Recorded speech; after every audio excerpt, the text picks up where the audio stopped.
memaki orang lain sebagai dajjal. Parah, parah.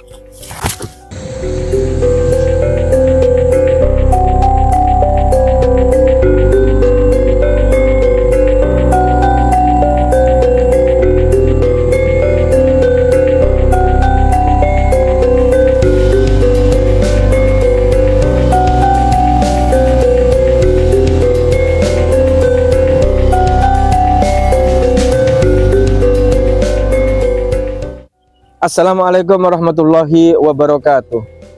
Ane Habib Marbubut. Kali ini Ane ingin mengomentari ucapan salah seorang Habib yang menyebut Kiai Haji Imaduddin Usman Al-Bantani sebagai Dajjal. Habibnya adalah ini. Sungguh saya sangat menyayangkan ucapan ini sebagai sebuah makian yang tak pantas diungkapkan oleh seorang muslim kepada muslim yang lainnya.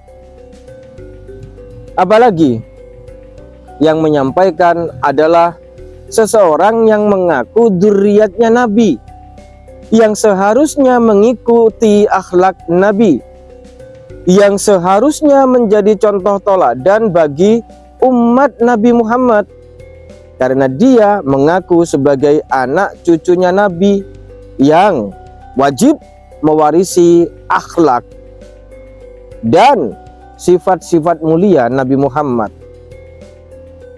Pantaskah seorang dzurriyyat Nabi memaki seorang muslim dengan kata Dajjal? Dan sebagaimana kita tahu, Dajjal adalah personifikasi yang diidentikan sebagai puncak kekafiran, puncak keingkaran kepada Allah Subhanahu wa Ta'ala yang akan datang nanti di akhir zaman. Apakah Kiai Haji Imaduddin Al-Bantani bukan seorang ahli syahadat? Beliau muslim. Apakah pantas seseorang yang merupakan pewaris Rasulullah, mengerti benar akhlak Rasulullah, tidak mampu menahan amarahnya, tidak mampu menahan kata-katanya, sehingga memaki seorang muslim, apalagi seorang kiai yang dihormati, sebagai Dajjal, hanya karena Kiai Haji Imaduddin Usman Al-Bantani mengkritik tentang ketersambungan nasab mereka, seakan-akan nasab ini menjadi sesuatu yang sangat esensial di dalam beragama, yang ketika seseorang mengkritik nasab, maka orang itu pantas dikatakan sebagai puncak kekafiran atau disebut Dajjal. Ingat bahwa Rasulullah pernah bersabda, ayyuma rajulin qala li akhihi ya kafirah faqad jaa biha ahaduhuma. Barang siapa seseorang berkata kepada saudaranya, hei kafir, maka kata-kata kafir ini bisa jadi kembali kepada salah satu di antaranya.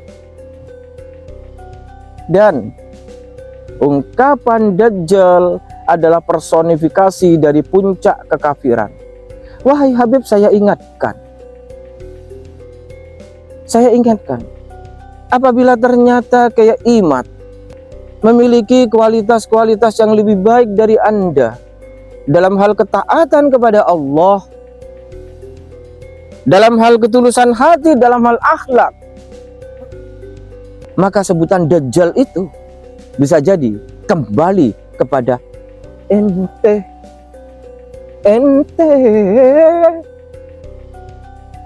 Dan seandainya pun tudingan Dajjal itu hanya dengan maksud mengolok-olok, maka ini pun tidak pantas. Mengingat firman Allah dalam surat Al-Hujurat ayat 11. Ya ayyuhalladzina amanu la yaskhar qaumun min qaumin asa ayyakunu khairam minhum. Wahai orang-orang yang beriman, janganlah suatu kaum mengolok-olok kaum yang lain. Bisa jadi mereka yang diolok-olok itu lebih baik daripada mereka yang mengolok-olok. Pikir Beb, pikir bahwa mungkin saja kalian kaum Ba'alawi tidaklah lebih baik daripada kaum pribumi, mengingat firman Allah ini. Dan firman Allah ini dilalahnya kulliyah. Sekali lagi, kulliyah sifatnya universal. Tak boleh ada satu klan, tak boleh ada satu suku yang merendahkan suku yang lain. Allah sudah mengingatkan hal itu. Lagi pula yang menjadi pertanyaan saya yang hinggap dalam pikiran aneh Habib Marbubut adalah, mengapa ente sedemikian marahnya ketika silsilah nasab ente dikritik? Apakah silsilah ini lebih tinggi daripada nasihat Al-Quran? Daripada nasihat Rasulullah? Agar ente tidak dengan mudah mengolok-olok kaum yang lain hanya karena ente berasal dari klan yang menurut ente lebih tinggi derajatnya. Ini tudingan yang parah, Beb. Parah. Sebutan Dajjal ini terhadap sesama muslim parah, Beb. Bahkan seandainya bukan sesama muslim pun tetap tak bisa diterima oleh nalar kemanusiaan, Beb, memaki orang lain sebagai Dajjal. Parah, parah, parah, parah.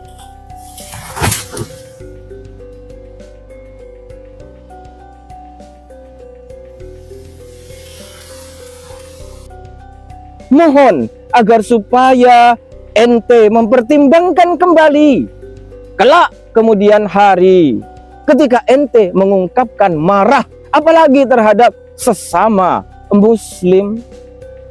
Ini penuturan aneh Habib Marbubut. Semoga ente mau membuka hati untuk mendengarkan nasihat wasiat dari sesama muslim seperti aneh Habib Marbubut. Tawasau bil haq wa tawasau bis sabr. Saling berwasiat dalam kebenaran, saling berwasiat dalam kesabaran. Sabar, Beb. Itulah watak asli, sifat asli dari mereka yang menamakan dirinya keturunan Rasulullah yang seharusnya ente jaga. Ente jaga. Assalamualaikum warahmatullahi wabarakatuh.